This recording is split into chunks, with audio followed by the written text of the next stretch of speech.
أما بعد فأعوذ بالله من الشيطان الرجيم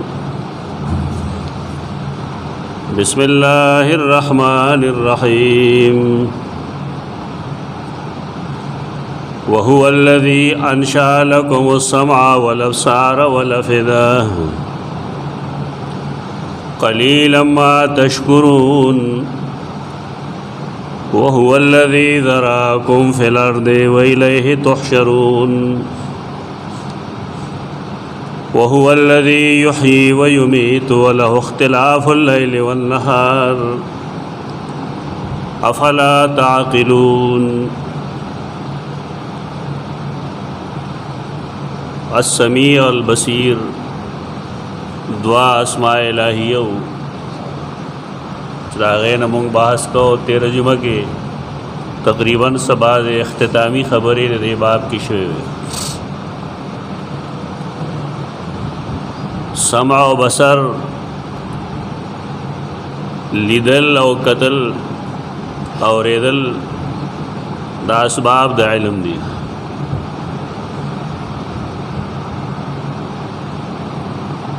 بعض خلق چاغا د فتنه د خورولو کوشش مخکې هم کړی دی اوس هم کوي او بیا هم کوي هغې د سمع یا د بصر یا د اورېدلو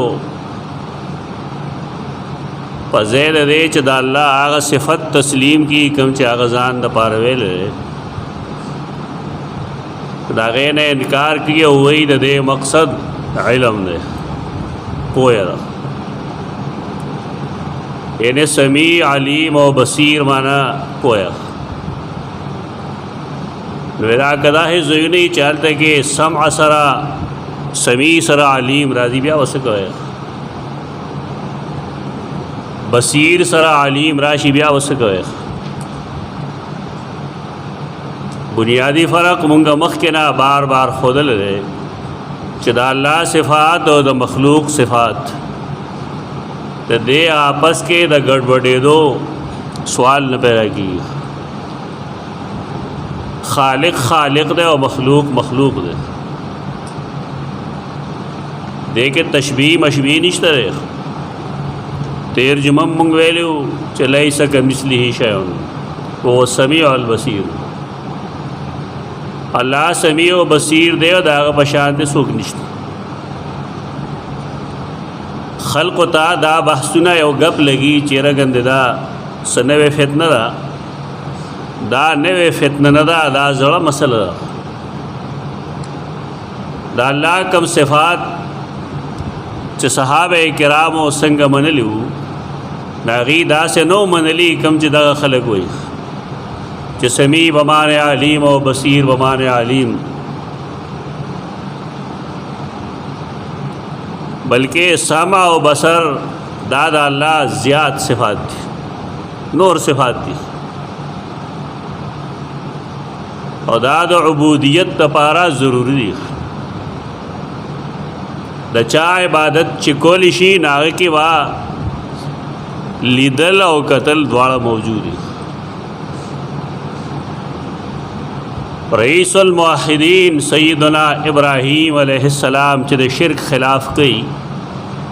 دا هغه د خپل پلار او د قوم خلاف کې کوم لومبنی دلیل چې پیش کړی ناصر یا بته لم تعبدوا ما لا يسمع ولا يبصر دا قرآن دی یا بته لم تعبدوا ما لا يسمع ولا یبصر ولا یغنی عنک شیئا اے پلارا دا هغه سیز عبادتو لګې چې هغه نه ویني نه ګوري او نه ستانه څه تکلیف لري کولی شي د چا چې سمع او بصر نه وي هغه د بندګۍ مستحق نه وي انسان الله دلا پوهه ورکړې ده غوږ او سترګې ورکړې دي اورېدلو طاقت ورکړې ده د لیدلو طاقت ورکړې ده د ویلو طاقت ورکړې ده دا بشک د دغه لپاره د علم اسباب دي لیکن یو سړی دی هغه بالفرض سترګو باندې معذور دی، هغه ته دا علمي چې اسمان شین دی لیکن ویني نه، د کې صفت کمی راغی، د صفت کمی په د کې راغلی دی، د دې وجې نه دا ټول صفات الله د پاره به تسلیمول پکاري. دا استدلال کوم چې مونږ کو د دې آیت کریمه نه یا د الله د سمع او د بصر خبره کو، دا د ځان نه خبرې نه دي. خلق نه قرآن لګوته وړي نه حدیث لګوته وړي، قرآن هم کې ویلی شي نه هغه شان ویلی شي چې د هغې څه فایده نه وي. انقلاب نه پیدا کوي هغه د انسان په علم کې، که څوک یې وایي نه غلط استدلال کوي. بل ورځ یو سړي یو ځای تقریر کړی دی او په هغې کې دا وایي چې په ولاړې باندې خوراک کول د زناورو کار دی، او قرآن مجید فرمایلی دی چې یاکلون کما تاکل الانعام. سړی حیران شي بلا شیخان ناست دي هغه ته لګام نه ورچوي. قرآن خو دې نه مخکې دا د سورت محمد آیت دی او د دې نه مخکې د کفارو ذکر کړی دی چې کفار داسې خوراک کوي لکه څنګه چې زناور خوراک کوي. مولا صاحب څه وایي؟ هغه دا وایي چې څاروی هم په ملاسته خوراک کوي، انسان هم په ملاسته خوراک کوي، نو د کې او ډنګر کې څه فرق دی؟ که دا قرآن یې دې ته زموږ سلام دی، دا د قرآن فهم دی. دا زناور لا په دې هم نه پوهېږي چې په ولاړې باندې خوراک کول حرام نه دي. قرآن خو د کفارو خوی ویلی ده. څنګه خوی؟ یو زناور په دې نه پوهېږي چې زه دا خوراک خپل کوم که پردی کوم، دا حلال کوم که دا حرام کوم، دا جائز کوم که ناجائز کوم. تشبیه دغې کې ده. زناور په دې نه پوهېږي نو کافرانو خوی هم دغه دی، چا د حلال حرام کې نه دي، که په سود یې وګټلی او که په خنزیر یې وګټلی او که په هر څه یې وګټلی. هغې نه مخکې کفرو لفظ دی هغې آیت کریمه کې. که د آیت دغه مطلبي کوم چې دا صاحبان بیانوي نو بیا خو مطلب دا دی چې څوک په ولاړې خوراک کوي کافر دی. د قرآن دومره غلط تعارف کوي، ټیکه اخیستې ده خلکو. پکار دا دی چې دې خوله کې لګام واچولی شي، دا غلط تشریحات مه کوه. رسول الله صلی الله علیه وسلم صحابه کرام منی کړو او دی فرمایلیو چې چا په ولاړې خوراک څښاک کړي نو دی د هغه الټی کړي. اسلام ابتدا کې دا و، لیکن د اسلام په آخر کې د رسول الله صلی الله علیه وسلم آخری عمر کې صحابه کرام فرمائی چې رسول الله صلی الله علیه وسلم ژوندی و، زمونږ مینځ کې و، مونږ به اتلو راتلو ګرځېدو به او خوراک څښاک به م کوو. دا دواړه حدیثونه د یو بل خلاف دي. دې کې څه طریقه ده؟ دا څنګه یو ځای کو؟ تطبیق څه طریقه ده؟ محدثین وی یو طریقه دارا چې په ولاړې باندې خوراک څښاک کول جایز دی لیکن پسندیده نه دی. دا نه چې زناور کېږي به سړی مولا صاحب ته وایه ته حدیث باندې اول ځان پوهېږه نو بیا د قرآن وضاحت کوه. مستحب داری چې انسان خوراک د پناستي وکړي، ثواب به ورته ملو شي، خو که په ولاړې وخوري نو دی غویې کېږي نه. د قرآن د آیت دا مطلب نه دی. د تطبیق دغه طریقه عام محدثین لګي، لیکن کم خلق چې هغه ناسخ و منسوخ باندې کار کوي لکه ابن شاهین وغیرہ، هغې وی لومبنی حدیث منسوخ دی. یعنې کومه سختی چې رسول الله صلی الله علیه وسلم کړې وه نو آخر کې بیا هغه سختی نه کوله په ولاړې باندې د خوراک څښاک په باب کې. دې ته نسخ وایي. نو علماء خبرې راسي داسې نه چې تشبیه په دې کې چې هغه هم په ملاستې خوري هغه هم په ملاستې خوري.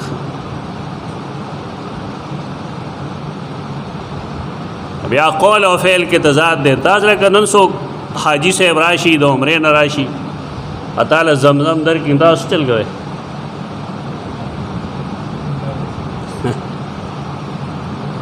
څه کوي خلک په ولاړ اس کې دی غوږی کې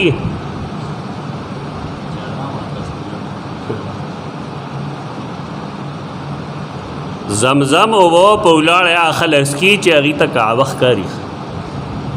زموږ ټول خلکو ته کعبه ښکاري قبل دماغ کی اس کی خلق دین نظان واقف کی دا دے خلق دا دین برباد کړل. استحباب د زمزم د ولاړ اسکلو هغه وخت کې دی چې کله د کعبه کی دته کعبه ښکاري دا دلته کې تو درېږي. استاد د فقہ کتابونو کې لیکل دي د رسول الله صلی الله علیه وسلم عمل دا او چې هغه بکلا او د سکو چارندام به وکړل. و دا هغه یو خو هغه ته تفاعل وي فعل نیک فعل او داس چاردام به پورا کړ نه لوټه کې بچ صوبه وي نو په ولاړې به هغه بس کلی اده نو ټول کتابونه ډک دي دې سره بس کوي. لیکن نیک فعل سره تفاعل سره بده کې تفاعل لاره چې یا ربا او بستا ډېر لوی انعام دی ما طهور دی پاکون کی دی دا تند مړکۍ د انسان د پاره بنیادی ضرورت دی. متا موږ له اوبه راکړې ما په هغې خپل وجود پاک کړ دا باقي و بس کم د دې لپاره چې زما باطن هم پاک شي ما ته ستا پیژنګلو حاصل شي معرفت حاصل شي. دا مستحب دی ټول فقہ کې لیکلي دي چې دا د صبح په ولاړ اسکل مستحب دي. دا څنګه چل دی چې قرآن یو څه وایي حدیث بل څه وایي فقہ بل څه وایي. خدا دې صاحب دماغ خراب دی دې په دې ترنګ کې راغلی چې بس مال قرآن را دي تعالی ډو قرآن درځي نه دروغ وایي خلکو ته خو دغه شان د قرآن ښودون کړي چې قرآن یو څه وایي دی بل څه وایي. قرآن وی کفار غیر ذمہ دارانہ جن تیریخ عقید حلال حرام جائز ناجائز تمیز نہ گئی اور دا ربڑن مسلمانانو کے مراغل دل پیسے پکار دیخ کہ حلالی ہو کہ حرامی پخوا طالبان بوئے لخون لخو دی پی کہ دخری کہ دس پی اخونان خو پی پکار دی بس لاٹو لخونان شوی دی پے پکار دی زمکہ پکار دا جیداد پکار دے لباس پکار دے کہ حلالی کہ حرامی و دا کفار خوی دے دا مسلمان خوی دا نہیں. مسلمان ہر چیز کے جائز اور ناجائز گوری چلے دے حاصل اول مارا پارا جائز دی او کہ ناجائز دی. کم زے چلے قرآن مجید درس کی گنال تسوک نکینی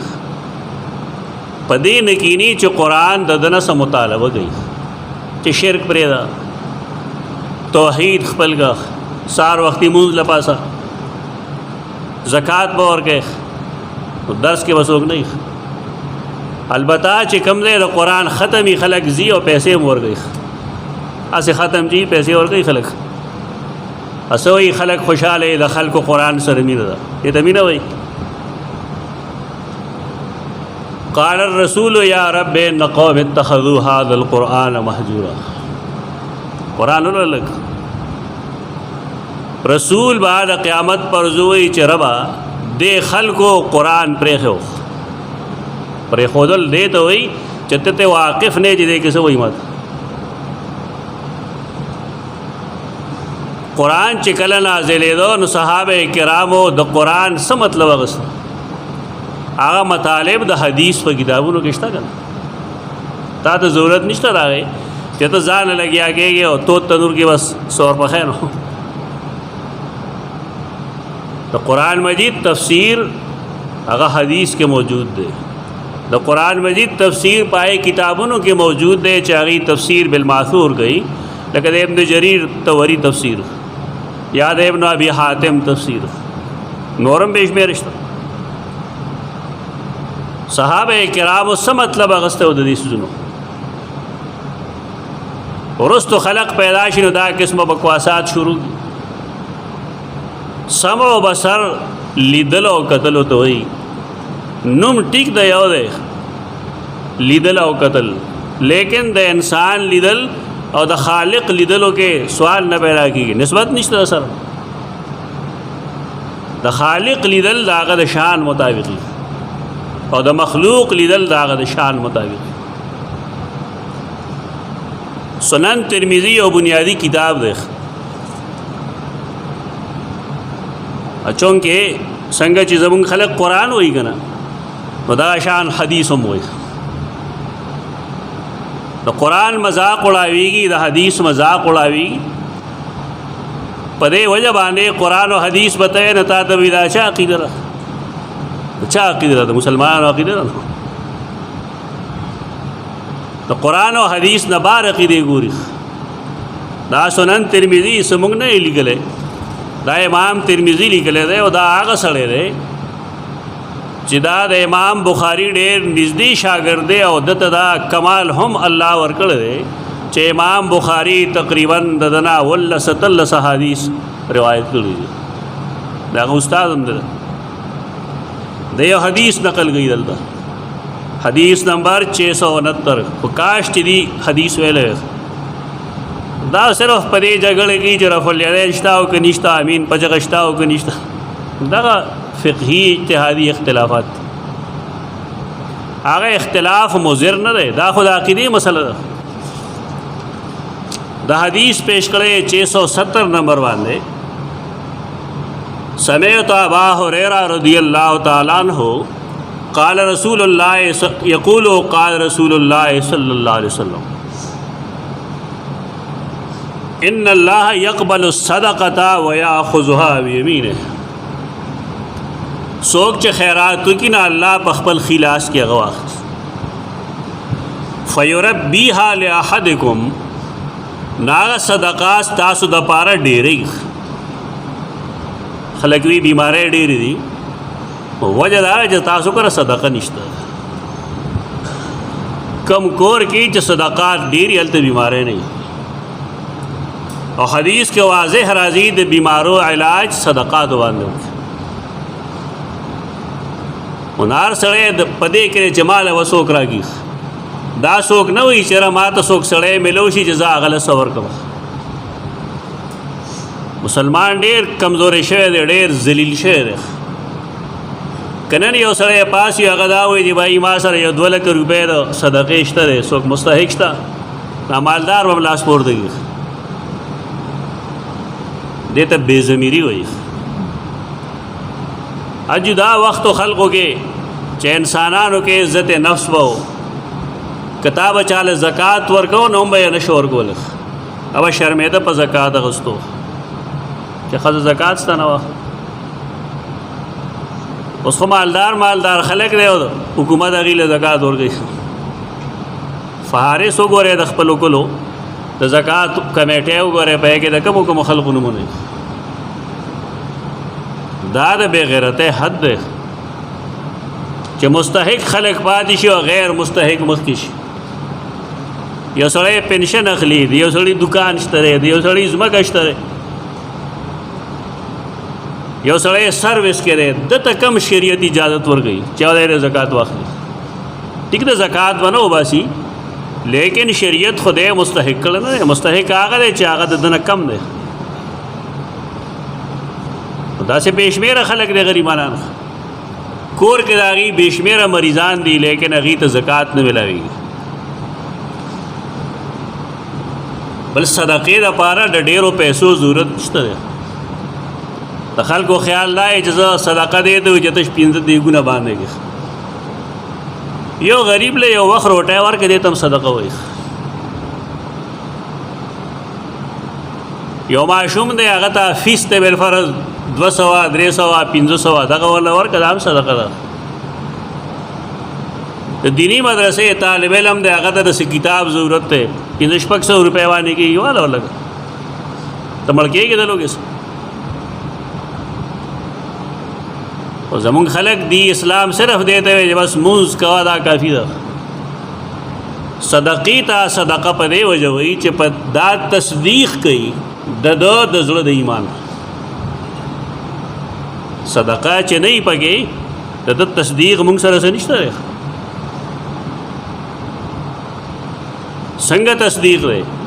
داسې تصدیق دی چې کله دی خرچه کوي نو دی دا ثابتوي چې او زما کوم ایمان دی نه رښتینی دی او د هغې ایمان په بنیاد زه دا خیرات کوم داسې خیرات نه چې زوی خیرات کې لږ خیال مې نه و خو خلک به څه وایي چې پلار یې ښخ کړی خلک به څه وایي هر سړی وډتول خلک به دا وایي چې شوم دی د چا په وینا سړی نه شوم کېږي شوم سړی هلاغي چې الله هغه ته شوم وایي او د چا په وینا باندې سړی سخي کېږي نه تر کې مې چې الله چا ته سخي نه ویله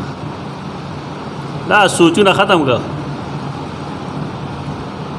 کله چې انسان صدقه کړې ده الله خپل لاس کې هغه والی دی حدیث کې بے یمینه الفاظ دي په دې چا اعتراض نه کړی دا حدیث دی د امام ترمذی د کتاب حدیث دی دا الله یمین د هغه د شان مطابق دی بس دا الله ذات د هغه د شان مطابق دی دا هر صفت د هغه د شان مطابق دی کمقل یا هغه سړی چې هغه دې کې تشبیه دی چې زما د لاس په شان دی لاس تا الله پېژندلی وی نه الله د عقلونو ډېر ماورا دی فیربیها لاحدکم کما یرب احدکم مهره نو څنګه چې تاسو خپل څیزونه د هغې حفاظت کوئ خیال یې ساتئ نو الله رب العزت ستا هغه صدقات تاله ډېروي د یو بوټي شکل کې ده حتی ان اللقمة لتصیر مثل احد تر دې چې که یو سړي د الله په لار کې یو لقمه ورکړې ده لقمه خو پېژنې خلک ډېره نه ومني 10 روپۍ ولې ورکړم لږې دي ډېرې متل دی پښتو کې چې څومره خرګېږي دومره یې بارګېږي تا کې چې څومره وس دی کوه که نه تا ته څوک دا نه وي چې ته 100 لکه روپۍ ورکړه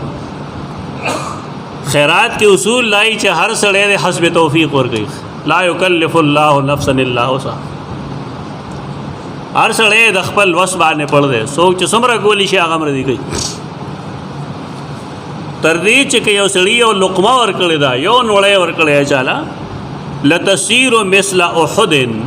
الله هغه د احد د غر برابر کړي تر الله کرم دی وتصدیق ذلك فی کتاب الله عز وجل د رسول الله صلی الله علیه وسلم دې فرمان تصدیق د الله په کتاب کې موجود دی چې هو یقبل التوبة عن عباده ويأخذ الصدقات او بیا بل آیت پیش کړی یمحق الله الربا ويربي الصدقات الله د صدقاتو ربا کوي اډېرې دا حدیث دی نقل گئی نبی وی هذا حدیث صحیح بحث پیو کی آخر کې پورے یو صفحه د پدې لیکل کړی په ما کر خیر اخلي پورے یو صفحه د حدیث باندې بحث کړي چې دې څه مطلب دی قد قال غیر واحد من اهل العلم في هذا الحديث وما يشبه هذا من الروايات من الصفات علماء کرام و محدثین اهل علم په دې حدیث کې چې د الله کوم صفت راغله د یمین نو په دې باندې خبره کړې ده دارنګه ونزول رب تبارک وتعالى كل ليله الى السماء الدنيا هر شپه د الله کته اسمان ته راتلل په دې باندې علماء خبره کړې قالوا قد ثبت الروايات في هذا محدثین وی صفات په باب کې روایتونه ثابت دي ويؤمن بها په دې به ایمان لرل شي د ایمان مسله زمونږ دومره اړزور نشته دی چې لګیا دی او بیا د خبره کو او د خلکو مخې ته ولاړ یو خدای او ذمہ داری دا دا د ایمان مسله دا صفت و تسلیمه جو دا الله صفت ولا يتوهم او دا بداسي ایهام کې نه پرې چې بس پرې کې رضی په مخه خو ولا يقال كيف دا بمنوي چې الله څنګه راګوزي دا نه چې دا الله یمین څنګه دی یا دا الله سم او بصر څنګه دی ان شي دا رائے چې دغه پیش کړی دا نو دی وی دا د امام مالک رائے دا د سفیان بن عیینه دا د عبد الله بن مبارک دا انهم قالوا في هذه الاحاديث امروها بلا كيف دا بیانوي کیفیت مو بیانوي دا الله سمع اشتا دا الله بصر اشتره دا الله رؤیت اشتره دا الله یت اشتره دا الله یمین اشتره لیکن تشبیه مشبیه ونور کې وهكذا قول اهل العلم من اهل السنه والجماعه دا اهل سنت والجماعت رائے ده وزان تعالی سنت وی دے کے تعویلات دے او تے بہت وی اہل سنت والجماعت رائے دارا چ دا اللہ ټول صفات دا غي معنی معلومه را البتہ دا غي کیفیت چاته نه معلوم واما الجهمیہ فان کرت هذه الروایات جهمیہ په دې کې اختلاف کړل وقالوا هذا تشبیه او کته د ید معنی لا سکه تا د سوی دا جی تشبیه دی ورکړه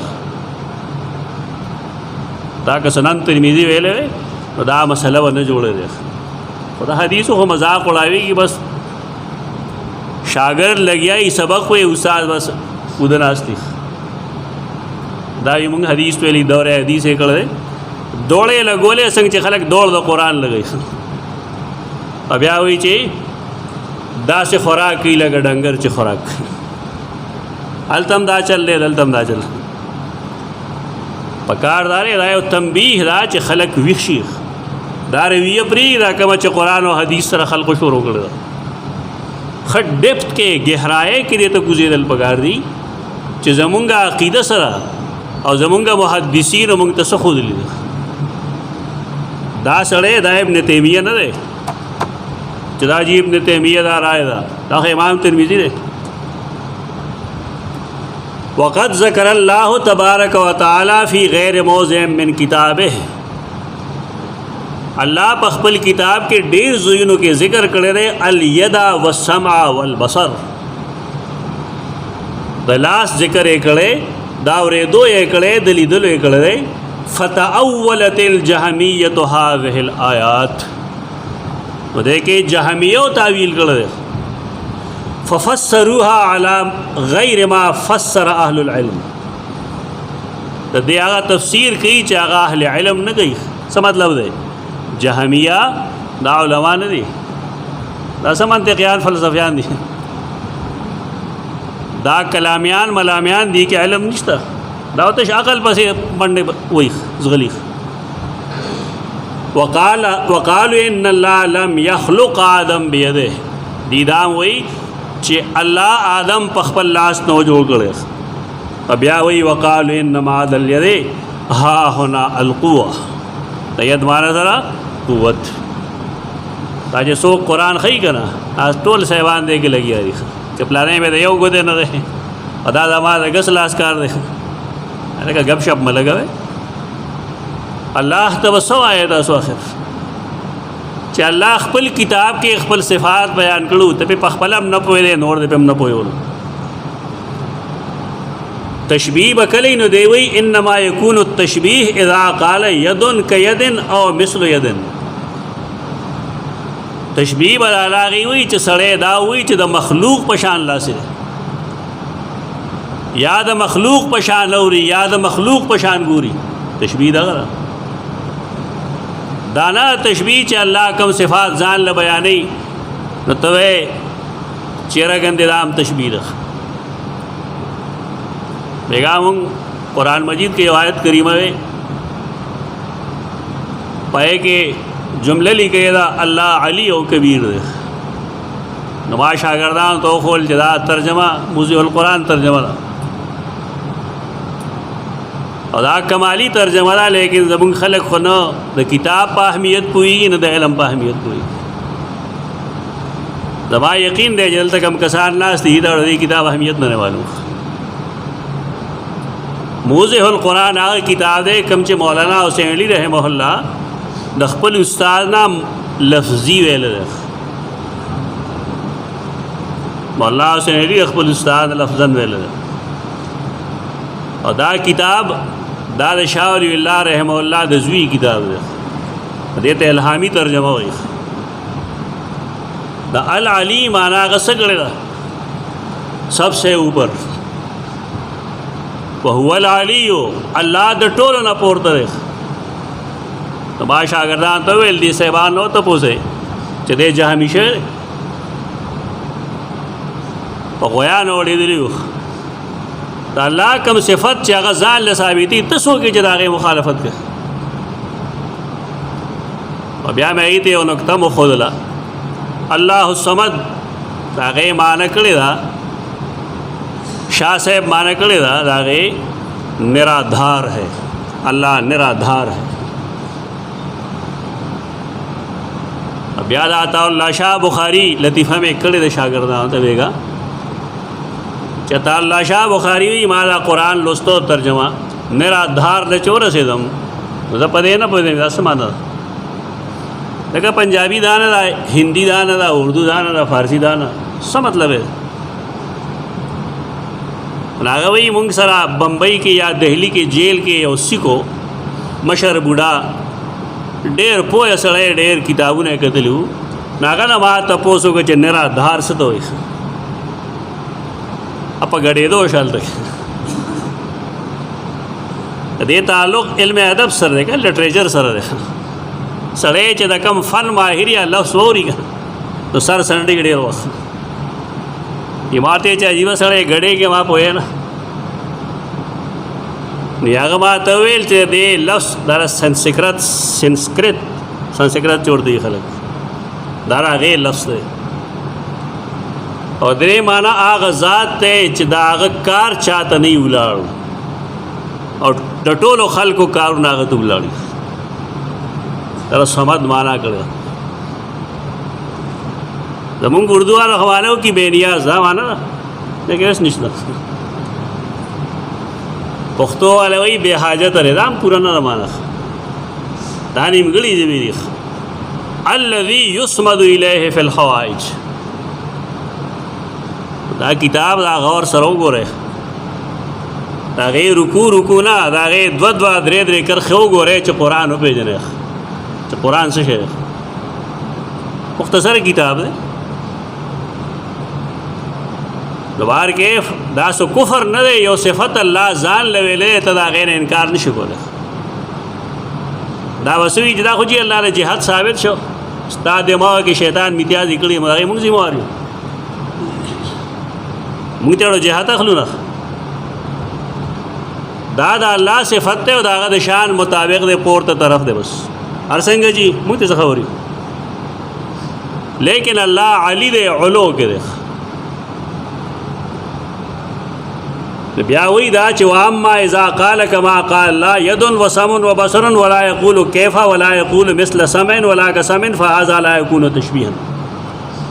یو سړی وی چې د الله ید شته لیکن د هغه د شان مطابق، د الله اورېدل شته لیکن د هغه د شان مطابق، د الله لیدل شته لیکن د هغه د شان مطابق، دې ته تشبیه نشي ویلی. خو ما پوه کړی وی تاسو د الله ذات شته که نشته، نو څنګه زمونږ په شان دی، د هغه د شان مطابق. کومه مسله چې د الله د ذات ته نو هغه مسله د الله صفات هم ده. دا انساني عقل نه ډېر پورته دی. بیا دی وایي چې لا یکون هذا تشبیها وهو کما قال الله تعالی فی کتابه لیس کمثله شیء وهو السمیع البصیر. دا دې جل کې دا دویم حصہ ده او 202 صفحه ده. دا امام ترمذی کتاب دی، د ابن تیمیہ کتاب نه ده، نه د ابن قیم کتاب دی، او نه چا پنځپیری یا صوابی یا حدیث کتاب دی. خدا لاغې چې چا کتاب خو کتلی که اول کتاب نه یو که کتاب راشي نه بیا ګوري نه، او که ګوري نه پوهېږي بیا. دا درې علمي دي، کتاب نه که چا سره یې نه ګوري نه څوک یې چې ګوری پوهېږي نه غلط ترجمه او غلط تعویل گئی بار کیف اللہ رب العزت اگر سمیع و بصیر دے کمایت کریمہ چے ماویل دے لیکن قرآن مجید دا فرمائی چے اللہ تاسو لا سمع و بصر درکڑی دی ستاسو غوگون هم دی او ستاسو سترگی همشتخ انسان چڑو کی ندا والا والی رینج ایم ورکوٹی قرآن علتا کہ لفظ خلق نانا دے ویلے انشاء لکم ہوئی انشاء سے تو ہوئی تدریجن چی او شے غٹیخ د انسان غوگون اول واړی وروستو دا بیا لوی پیدا کېدو سره سفر غوږی نه دا سمع و بصر الله درکړي دي لیکن داسې وخت راشي چې دا سمع و بصر ختم شي دا دویم کتاب کوم چې زه پیش کوم دی مسله کې دا شپږمې صدی عالم دی امام اصبهاني د توي قوام السنه د کتاب دی الحجه فی بیان المحجه دا ډېر قیمتي عبارت دی پکار دی چې هر طالب علم دا یاد کی دا عبارت دی وی والله صفحہ نمبر 43 السمیع لدعاء الخلق والفاظهم اللہ د خلق دعاګانې اوري سمیع دی اوریدون کې او دارنګه الفاظ یې موري عند تفرقهم و اجتماعهم کہ یو سړی ځان له خبره کوي نوم په الله پوي هغه اوري او که اجتماع کې لګیای نوم په الله پوي دا فرق دی انسان ستا مخکې چې یو شل کسان خبرې شروع کړي بیا پوهېږي ته ورته غلی شه یو کس خبر وکړي لیکن دا الله سمع زما او ستا غوندې نه ده دې وخت کې به څومره خلک الله نه سوالونه کوي څومره لغاتو کې جبو کې به لګیایي انسان د هغې سوچ نشي کولی لیکن الله سمیع دی السمیع لدعاء الخلق والفاظهم عند تفرقهم و اجتماعهم مع اختلاف السنتهم و لغاتهم جدا جدا جبو کے خلق لگیا گئے سوک پختو ہوئی سوک اردو ہوئی سوک انگریزی ہوئی سوک فارسی ہوئی اللہ نے سوالو نہ کی اللہ دا ہر چاوری السمیع مانا ان کو دا ہر چاوری دن اسے اوریدون کے نا دام پریدا بلکہ یعلم ما فی قلب القائل قبل ان یقول د انسان پزړه کې چې سرازی نه الله پاغي پوي دلا خلیل نه راوسته لیکن الله پاغي پوي الله علم کې د مخلوق علم کې ډېر فرقونه دي یو فرق پکې دا دی ډېر کړه داسي چې قائل دعا نشي کولای تعبیر نشي کولای د خپل مطلب نه چې الله مال سره کی الله علیم دې پزړه باندې چې دا بنی آدم مانس غواړي يعجز القائل عن التعبير عن مراده فيعلم الله فيعطيه ما في قلبه انسان خلیل الله شي نه راوړي خبره نه کړي الله والله شی ور کی کم چې د پزړه کی والمخلوق يزول عنه السمع بالموت دا عبارت ستاسو په ډېر ضروري ده انسان چې مړ شي کنه ناغنه دا اوریدو قوت واغستې شي دا تاسو علاقه کې خلک دی چې بس مړی اوري چې کنه اوري وړوند ویني کنه ویني نن تاسو ته کړوند ویني نو مړی باوري ککون اوري نو مړی باوري ناوري مړی اس شعر اوري دا احناف مذهب دغه دی راجح مذهب دغه دی مړی اس ناوري علماء دیوبند رائے امدارا ارجح مذہب یہ ہے کہ مردہ نہیں سنتا ارجح مذہب دارے چمڑے ناوری دالم دیوبند فتح کی لکھ لی مفتی رشید احمد رحمہ اللہ لکھ لی مڑے ناوری عجیبہ عجیبہ خبر خلق کو جوڑ کری اس مڑے وینی مجھے ذرا نہ ہوئی چتور لذی کا نہ قبر لا نو د خپو غاړې د سټ د غاړې مده ته سټ تا وې داسې وي تا ته پالنګ جوړ کړل تب وې دې پالنګ کې ملاستخ کاش چې مونږ ته دا علم وې چې قبر کې سری خي د قبر د هولناکۍ نه د هغې د خطرې نه چې کوم سړی خبر شي که نه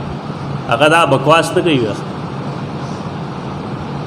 ته څه وې چې هلته بستره پرته ده هغه ته په آرام باندې پروت دی دا خو بیت الدود دی قبر دا خو د چینجو مرکز دی چینجو کور دی د مړي نه ژوندی جوړ کړی ژوندي نه مړی جوړ کړی کوم آیتونه چې مایلي د هغې اخر کې تقریبا چې سړی لړ شي نو قرآن د برزخ ذکر کړی دی برزخ کې د بعض خلقو تذکره کړی ده چې بعض خلق هغه وی رب ارجعوني لعلی اعمل صالحا رب ما دنیا ته واپس بوزې چې زه نیک عمل وکړم دنیا کې ډېر ټایم شته دی موږ سره اذان نشي لیکن جماعت کې څوک نه او که راځي نو ټول د امام استاد په ټایم راځي قبر کې سړی بیا چغې وایي چې ارجعوني لعلی اعمل صالحا دلته خو ته وایې چې تا څه مصلې والو زولېږه د دې خندا به تا ته پته ولګېږي قبر کې چې صدیه سیدنا عثمان نو تپوسه چې به قبر خوا کې کېناسته نو جړل به حتی یبل لحیته ګیره به یې لونده شو اوښکو باندې به یې ګیره لونده شو چا به ورته ویل چې سړی د قیامت حالات درته سړی وایي په هغې نه ژاړې قبر چې وینې ژاړې هغه به دا لومبنی پوړی ده هلته اورېدل لیدل نه جناب روح دلته نشته څنګه به اورېدل لیدلي که نیک بندره روح د ده علیین ته تللی دی او که ګنده روح سجین ته تللی دلته تشه باډي پرته ده د باډۍ او د روح منځ کې یو تعلق شته پای موږ نه پوهېږو هغې ته حیات وایي پای موږ نه پوهېږو یو تعلق دی دا خو دا صاحبان پې پوهېږي که قرآن فرمایي لاکن لا تشعرون تاسو نه پوهېږئ بس دی وایي والمخلوق یزول عنه السمع بالموت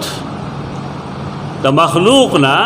په مرګ باندې اورېدل ختم شي دی بیا اورېدل نشي کولی الله باندې چونکې مرګ راځي نه په دې وجه سوال نه پیدا کېږي چې د هغه سمع کې فرق پیدا شي بهر کیف دی بیا آخر کې یو دو جملې لیکي هغه دا دی چې کله ټول مخلوق الله مړ کېږي که داسې وخت به راځي کائنات به ختم شي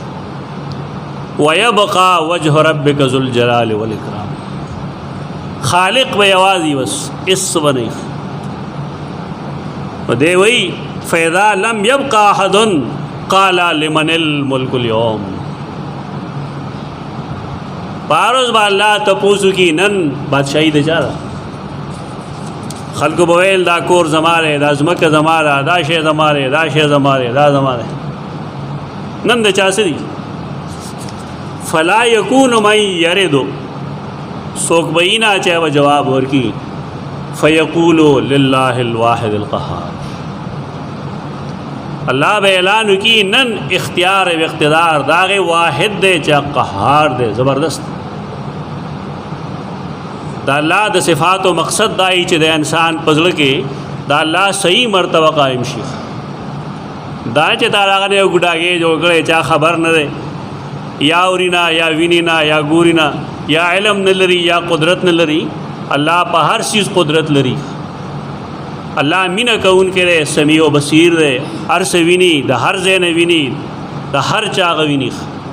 د هر ځای نه اورېدل کوي د هر چا اورېدل کوي په هر ژبه کې اورېدل کوي